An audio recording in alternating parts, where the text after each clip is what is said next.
Hey guys, I went out last night for a couple of drinks with my mate, sold all my watches from my collection, and somehow I returned home with this.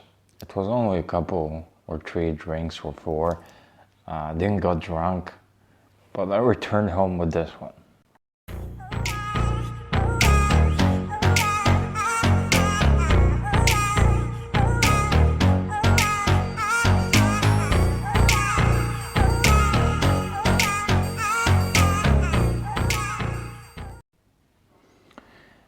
So yeah, I returned home with this Tissot, and this is a gold plated Tissot. It's actually a nice looking watch for a gold plated one.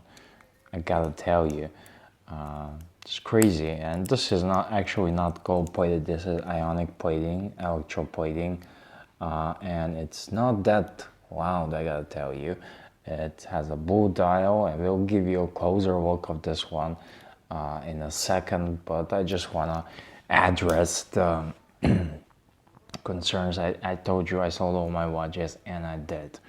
And of course, past couple of weeks they're pretty rough in my life, and they're pretty terrible. And it's not because of me. It's not something I can do, and I done. I just say I have some family problems, which I'm not too happy with.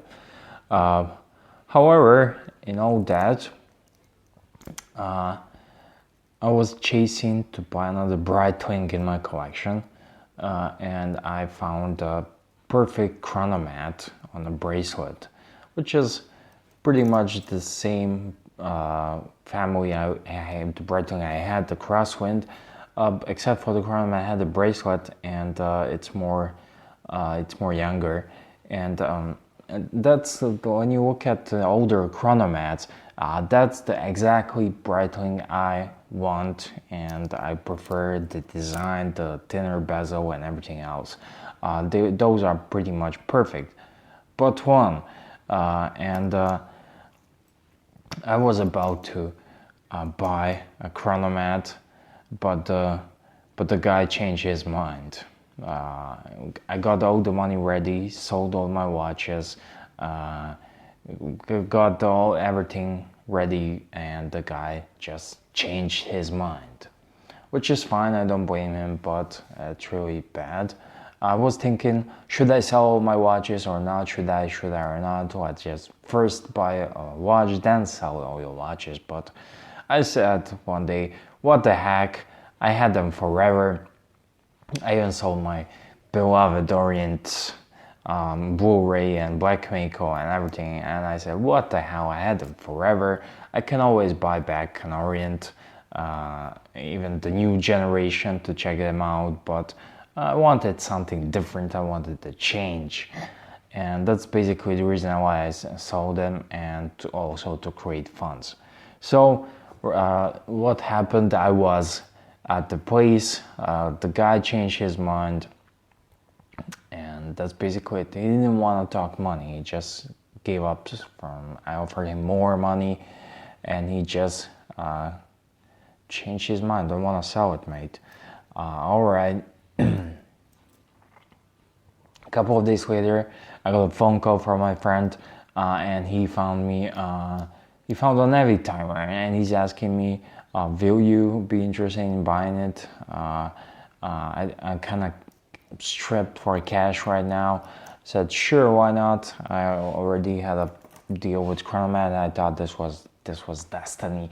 That's why I didn't bought. That's why the guy changed his mind, because Destiny didn't want me to get that Chronomat, because Navy timer is just behind the corner. So sure, buy it, and he went to buy it for me, and he would give it to me. Just make sure it's all correct and everything, which he did. You know, when you firstly take the watch in your hands, you have a pretty much idea is it fake or not, unless it's a really good fake. In that case, you need to open the watch, inspect the movement and everything else, and everything was all right, except for one thing. The end of the deal, and he even gave he went for a coffee with a guy, so they sat behind the desk and they discussed the watch, discussed the money, and at the last moment, he decided to run the reference number A13 something something for a Navy timer, just in case. He was positive, and I do have trust in him when it comes to watches, and he was positive it was correct. It was an older Navy timer from the 90s, but still Navy timer, still looked great. And he ran the reference number from behind A something something, A130 something something, and didn't match. And I immediately told him, pull the plug, don't buy it, let's investigate this further.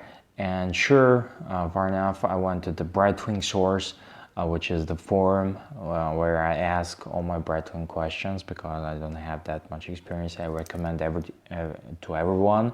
If you have a Mega questions, go to Mega forums. Rolex question, go to Rolex forums. When I bought my Datejust, basically I did a bunch of photos prior to buying it and asked the guys on Rolex forums to help me out. Is it correct? Is everything nice? And those guys know a lot, and they said it's good to go. And for this Breitling, they said because the case back, the number that we put, it was the Google returned Aviastar, which is from Navy timer family, but it's not a Navy timer. It's from Navy timer family.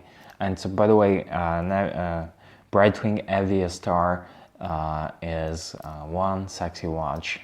Find it on eBay, Google it, and if you can get a deal, it's a good one. I handled one.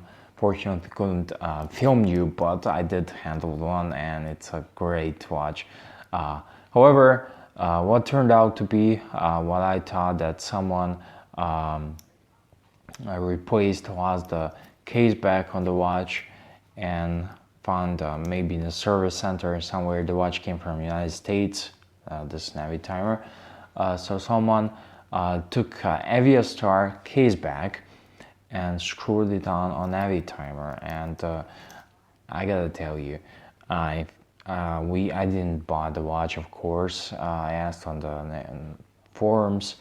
They recommended me to stay away and confirmed my thoughts that was a case back from Aviastar. The rating is correct, but except for the case back. And you don't want a watch. I cannot wear that kind of watch that something is wrong on it. Just me, and the guy who was selling it, he was wearing it. It was his daily beater, daily wearer, daily driver watch. And I told my friend one day, I'm really envious to that guy because he doesn't mind. He wears an Navy timer with the Aviastar case back, and he doesn't mind. He doesn't really care, and he's having a blast. So, but I couldn't wear that watch. That mate who was buying me Navy timer, we went for a couple of drinks last night, so I sold him my watches, got a bunch of cash, and my car broke down, so I spent a good chunk of that cash on fixing the water pump and everything else. Yeah, I sold all my watches, but the Datejust and Seiko, and I left the G-Shock. So the last night I went to have a couple of drinks. I had a couple of beers. I got a free beer jar, and we went to the pub. It's called Peckham, and Nectar. Nectar is a beer, and I got a free jar. And the mate gave me this watch. I wanted to see it in a daylight because this watch is really, this is a gold color, and it seemed too yellowy in the daylight, and he was trying to see will I buy it. We have that little we find that little ugly watch or something like that and try to sell to each other, and I will sometimes I will buy a watch, flip it for a quick profit, I don't know, 50 or even 20 to 30, 10, sometimes 10, or it depends who I'm selling to, for a quick cash. So I took the watch, I said I can do a little video with it, and I want to see it in daylight because it's really scary to buy solid gold plated Tissot, and it's a gorgeous watch except for the color, and this is PRS 200. And now I'm gonna switch perspectives and I'm gonna give you a closer look at this watch because this is a watch review.